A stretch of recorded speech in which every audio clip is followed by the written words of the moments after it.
యాదాద్రి భువనగిరి జిల్లా యాదగిరిగుట్టలో బీజేపీ నేతలు నిరసన ర్యాలీ నిర్వహించారు. ఎన్నికల సమయంలో కాంగ్రెస్ నేతలు దొంగ వాగ్దానాలు చేశారని ఆరోపించారు. మహిళలకు ఉచిత బస్సు మినహా ఎలాంటి హామీలను అమలు చేయలేదని కాంగ్రెస్ ప్రభుత్వంపై బీజేపీ నేతలు మండిపడ్డారు.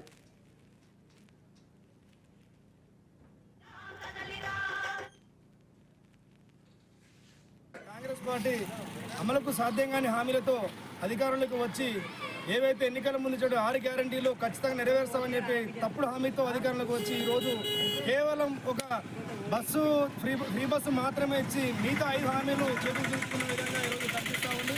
ఎందుకంటే ప్రభుత్వం ఏర్పాటై సంవత్సర కాలమైనా కూడా ఏ వ్యవస్థ పనితీరు సరిగా లేదు. దాంతోపాటు ఇచ్చిన హామీలను తొందరకొచ్చి ఈరోజు ప్రజలను మంచించే విధంగా కాంగ్రెస్ ప్రభుత్వం వ్యవహరిస్తూ ఉంది.